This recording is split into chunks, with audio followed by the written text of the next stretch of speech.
Good morning, everyone. My name is Liz Todaro, and I am the community educator for the YWCA of Nashville and Middle Tennessee. And as you may know, we have a grant in partnership with St. Thomas Health Systems where we are providing education, training, and materials and support to help you identify domestic violence, to help you work with patients who may be experiencing violence, and then to make referrals for community services. So our goal here is to talk about some of the basics of domestic violence, how to recognize some of the signs that someone may be experiencing violence, and then how to know how to make referrals to help them get help and really to help change someone's life. So you have some materials, and first we'd really like to start with just that basic definition of what is domestic violence. And when I throw this question out, especially to healthcare providers, frequently the answers that I get are about physical injuries that individuals have experienced, which that makes sense from your perspective. You probably, having worked in the ER or in other medical settings, have seen physical injuries that people have experienced as a result of abuse by a loved one. Maybe a bruised cheekbone or separated shoulder or some sort of injury that's common with these kind of attacks. And it's important to note that domestic violence is about physical abuse. Unfortunately, it can escalate to physical abuse and even to death. But it's also important to note that that's not all that's going on in these relationships.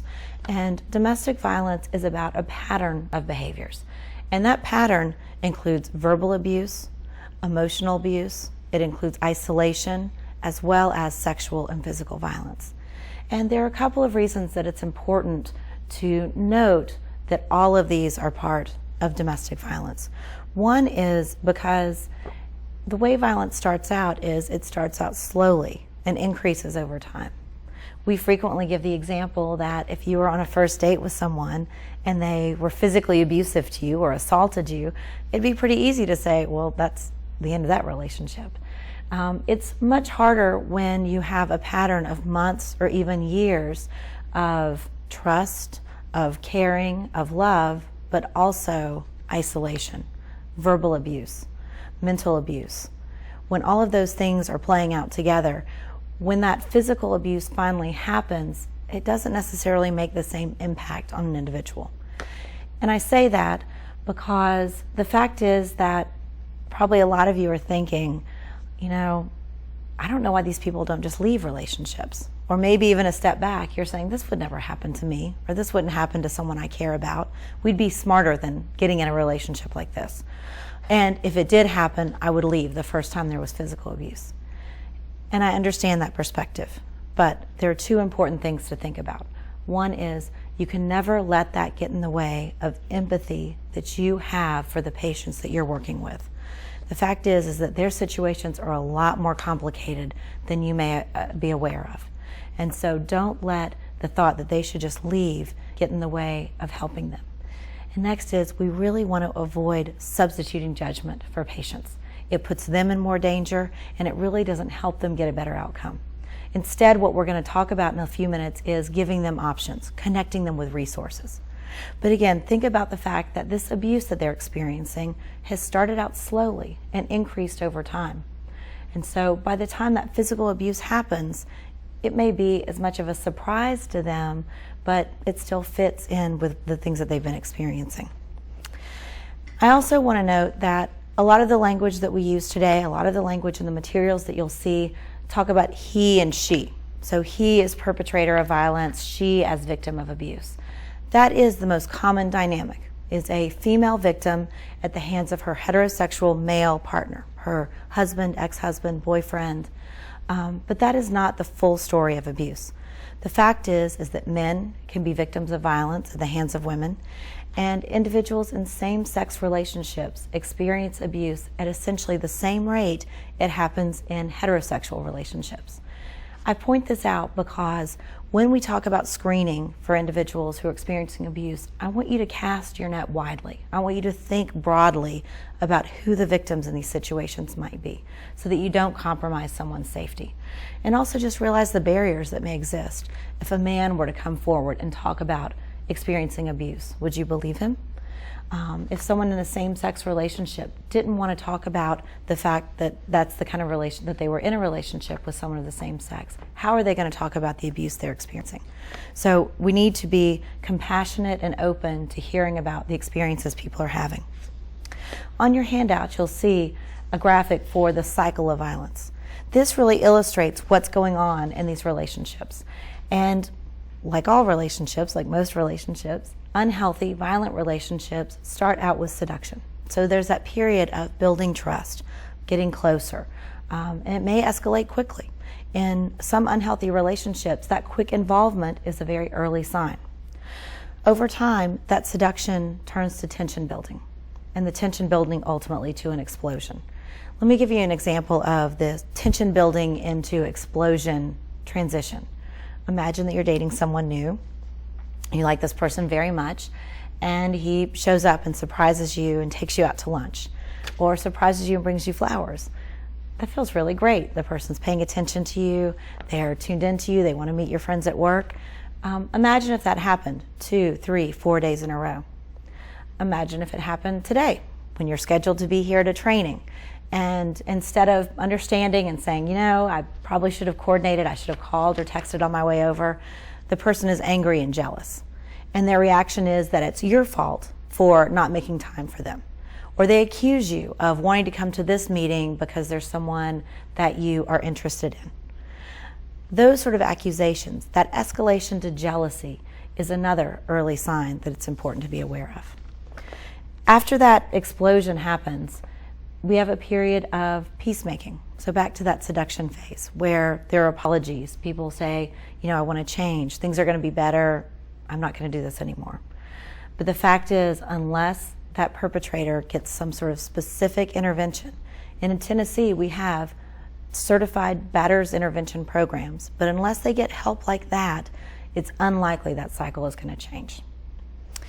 You know, the context of our talk here today really is about you as healthcare providers. And one of the reasons that we've been reaching out to healthcare providers is what research indicates is you are absolutely one of the most effective ways that we can screen for domestic violence and offer resources above any others. And so it's important that you are asking these questions, that you are showing individuals that this is a healthcare issue and that's why you care about it. But I want to put that aside for just a second and state perhaps the obvious. Unfortunately, we know that domestic violence is very common. Close to 1 in 3 women will experience it at some point in her life. And so if you think of those statistics, take yourself out of the professional context and realize that in your personal life, whether it's with your coworkers or a friend from school, a neighbor, someone in your family, someone from your church or group that you're in, is probably experiencing violence at the hands of someone that loves them. And so think about that context as well as we talk about these signs and how to respond, because this is applicable to those situations as well. Let's also look in your handouts and talk a little bit more about some of the signs before we turn to the actual screening that you'll be implementing in your own healthcare setting. You'll see you have the power and control wheel, and this illustrates some of those non-physical or sexual aspects of domestic violence. So we have intimidation, emotional abuse, using isolation. Isolation is a huge aspect of domestic violence because the fewer resources that people have, the fewer people that a victim can go to and learn about what they're experiencing or talk to, the less likely they are to reach out for help. It's another reason that healthcare providers are uniquely positioned to ask these questions. You may be the only person that the victim, is talking to without her partner present. So you have a very powerful and important position. So take a look at the power and control wheel and consider all of these different ways that an individual can be controlled. They may be experiencing abuse. These are not physical or sexual. You'll also see in the warning signs handout, also in your brochure, what do 1 in 3 women have in common, other signs of a violent relationship.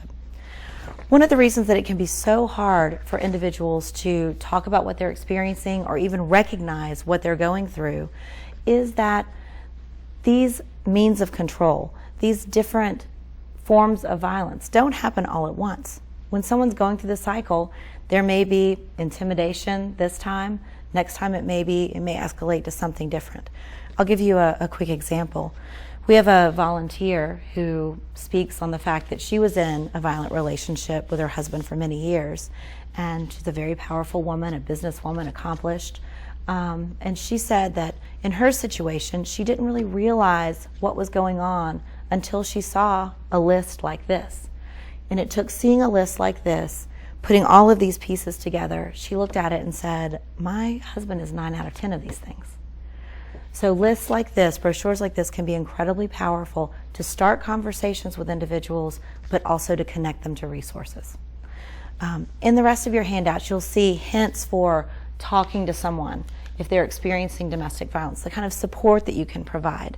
The fact that we don't want to substitute judgment or give advice. We want to listen and believe them and connect them to resources. So let's turn to the screening for healthcare providers. This is a screening that's very direct, simple. It is consistent with what is required by the Joint Commission for all hospitals to be implementing. And this is the training that we're doing comprehensively with St. Thomas Health Services in clinics, in hospital settings, ERs, women's centers. We are giving y'all the tools to make sure that this is being implemented consistently. So first, we set the stage. You want to help the patient understand that you're not singling them out, but that you want to have this conversation with them because violence is so common. The other incredibly important aspect is that you want to find a safe way to do this screening, meaning you don't want to have this conversation with their partner present.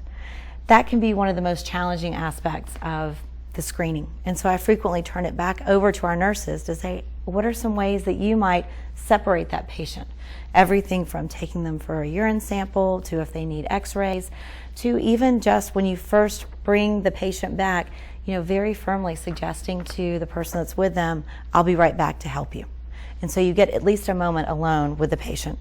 At that point, you want to say something like, because violence is so common in people's lives, we've started to ask about it. Or I don't know if this is an issue for you, but we really want to help people connect with resources if they're experiencing violence. Could we talk about this for a minute?